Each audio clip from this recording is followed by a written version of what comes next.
नमस्कार दोस्तों, आपका फिर से स्वागत है हमारी नई वीडियो में नए श्लोकों के उच्चारण के साथ और कुछ ज्ञान की बात के साथ।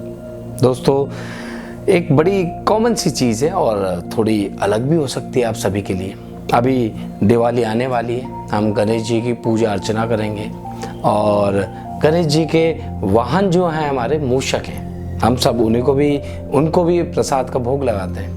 तो आपको कहीं ना कहीं ये लगता होगा गणेश जी मूषक पे सवारी करते हैं, तो कहीं ना कहीं मन में सवाल तो आया होगा कि गणेश जी का वाहन मूषक क्यों। हालांकि कार्तिक भगवान का भी जो वाहन है वो मोर है और बहुत सारे भगवानों के, विष्णु जी के जो वाहन है वो गरुड़ है, परंतु आज मैं केवल गणेश जी के विषय में बताऊंगा कि उनका वाहन मूषक क्यों है। हमारी पौराणिक कथा के अनुसार एक कथा है कि एक राक्षस था गजमुखासुर। वो बड़ा ही दैत्य किस्म का था, उसका जो नेचर था वो सभी ऋषि मुनियों को परेशान करता था और कभी भी उनके आश्रम में जाकर तोड़फोड़ मचा दिया करता था, उत्पात किया करता था। तो एक बार वो ऋषि पराशर जी के आश्रम में गया, उसने सारे पात्र तोड़ दिए और बड़ा उत्पात मचाया वहाँ पर। अब ऋषि मुनि तो बड़े सिंपल सीधे स्वभाव के होते हैं, तो वो पहुँचे गणेश जी के पास कि आप इस समस्या का थोड़ा समाधान बताइए। तो गणेश जी जैसे कि सुखहर्ता विघ्नहर्ता है, हमारे नाम से ही पूरा एक्सप्लेन हो रहा है कि वो सुख देते हैं लोगों को और लोगों के विघ्न हरते हैं। तो उन्होंने कहा ठीक है, मैं इसका सॉल्यूशन निकालता हूँ आप सभी के लिए। तो पहुँच गए वो गजमुखासुर दैत्य के सामने और गजमुखासुर को एक वरदान प्राप्त था कि वो किसी भी शस्त्र से नहीं मारा जाएगा। तो हम यहाँ पर कहते हैं ना कि गणेश जी को एक दंत दयावंत, उनकी जो हम पूजा अर्चना करते हैं, जो उनकी आरती होती है उसमें हम बोलते हैं, तो एक दंत उनको क्यों बोला गया है। तो यहाँ से भी वो कहानी थोड़ी सी रिलेटेड है। तो कहानी पर आते हैं दोबारा। तो गजमुखासुर को वरदान प्राप्त था कि वो किसी भी अस्त्र और शस्त्र से नहीं मारा जाएगा। तो यहाँ पर गणेश जी ने अपना एक दंत तोड़कर गजमुखासुर को परास्त किया था और जैसे ही उन्होंने उसको परास्त किया वो मूषक बनकर वहां से भागने लगा। और जैसे ही वो मूषक बनकर भागने लगा, गणेश जी ने अपना पाश शस्त्र होता है, तो गणेश जी ने वो फेंका और उसको कैप्चर कर लिया, उसको बंदी बना लिया। तो उसके बाद अब दैत्य थी उसकी प्रवृत्ति, तो सीधे बोलने लगा, गणेश जी की पूजा अर्चना करने लगा, मुझे छोड़ दीजिए, गणेश जी के मंत्रों का जाप करने लगा। अब गणेश जी बोलने लगे कि भाई ठीक है, तूने मेरा मंत्रों का जाप किया पर तुझे दंड तो मिलेगा ज़रूर। तो वो कहने लगा नहीं गणेश जी, ऐसे दंड मत दीजिए मुझे। पर कहीं ना कहीं उसका अहंकार अभी भी खत्म नहीं हुआ था। तो गणेश जी बोलने लगे ठीक है, तू मेरे से वरदान मांग, क्या मांग। तो उसका अहंकार अभी भी इतना था, उसने कहा मेरे पास तो सब कुछ है, आपको जो मांगना है मांग लीजिए। बुद्धि तो दैत्य बुद्धि थी ना उसकी। तो गजमुखासुर ने ये बोला आपको जो मांगना है मांग लीजिए। तो गणेश जी तो बुद्धि के भगवान है, उन्होंने कहा ठीक है, मैं तुझे अपने वाहन के रूप में मांगता हूँ। तो उसको लगने लगा मैं तो बड़ा पावरफुल हूँ, मैं तो गणेश जी को ऐसे ही बिठा के ले जाऊँगा।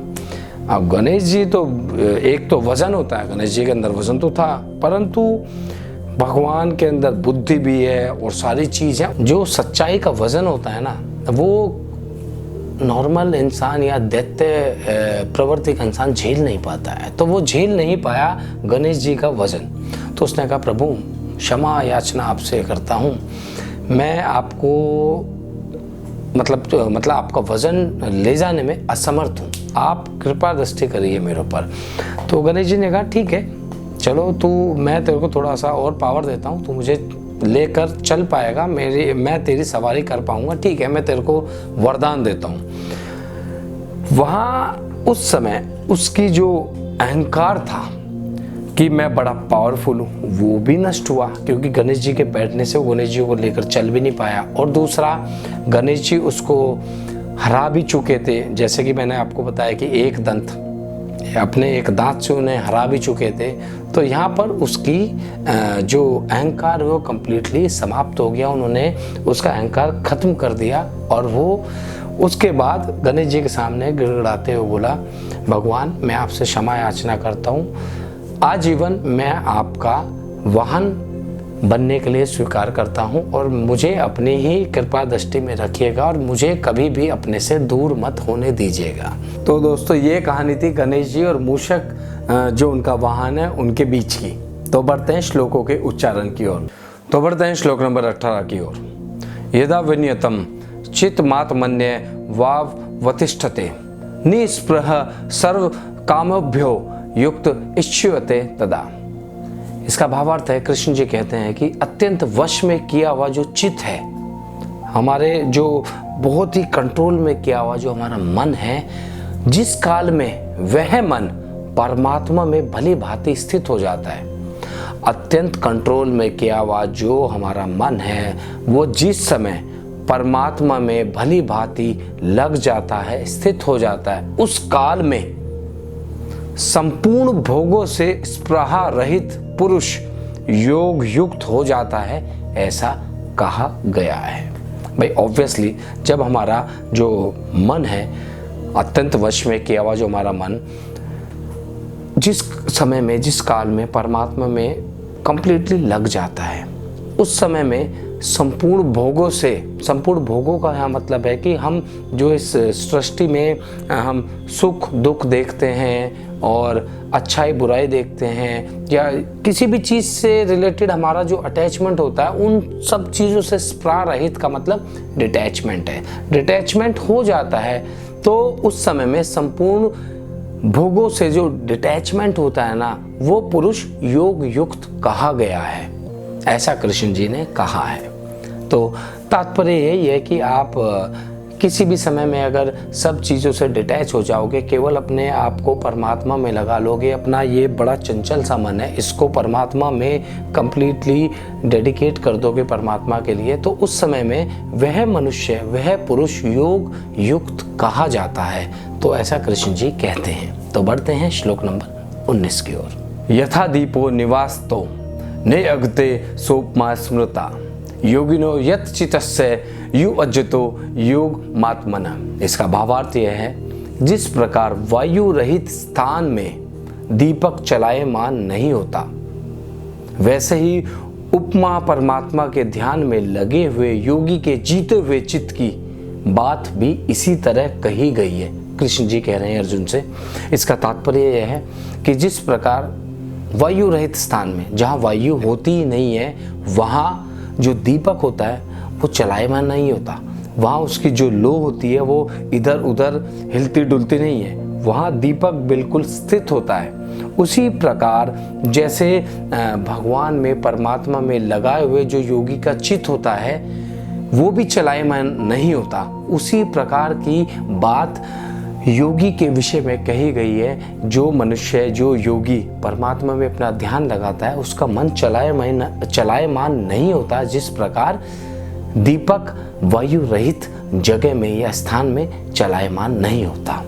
बढ़ते हैं श्लोक नंबर 20 की ओर। यत्र परमते चितम निरुदम योग सेव्या यत्र चैवात्मान अनात्मान पश्यात्मनि तुष्यति।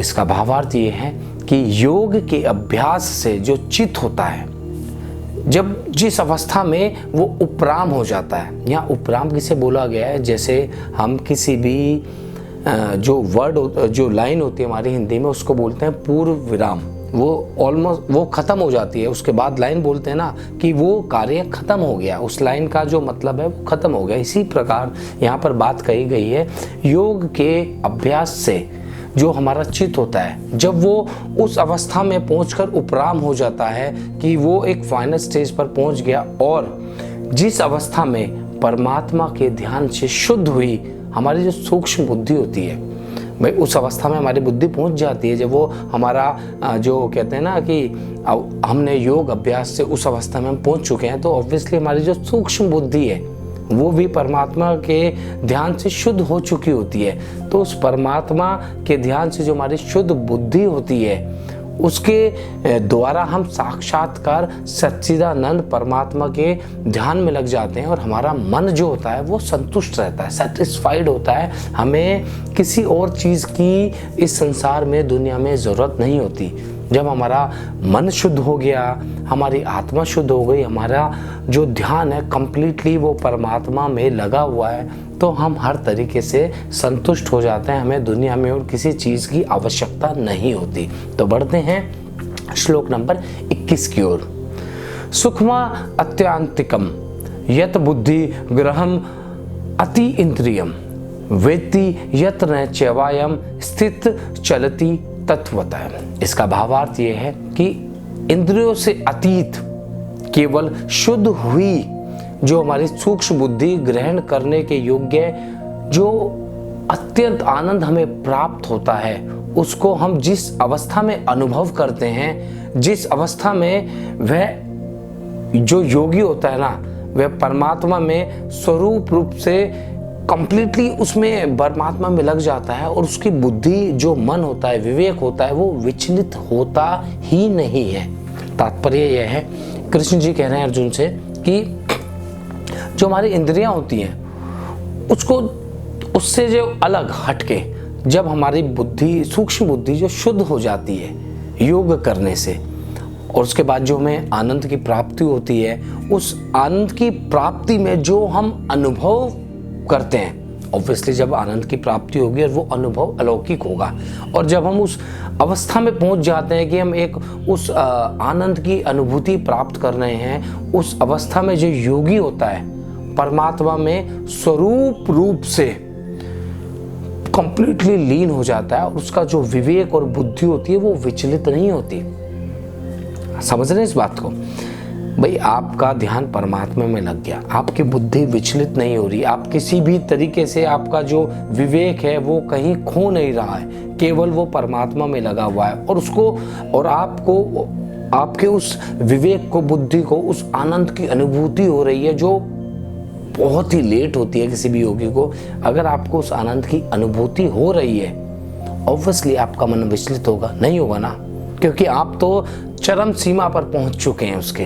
तो बस यही कहना चाहूँगा कि जब मनुष्य की या किसी योगी की जो बुद्धि, विवेक होता है ना, उस चरम सीमा पर पहुंच जाता है, परमात्मा की अनुभूति उसको होने लगती है, हो चुकी होती है, तो उसका मन कहीं भी विचलित नहीं होता, उसका मन एकाकी भाव का रहता है। तो दोस्तों आज के लिए इतना ही। मिलेंगे कल के एपिसोड में नए श्लोकों के उच्चारण के साथ और कुछ ज्ञान की बातों के साथ।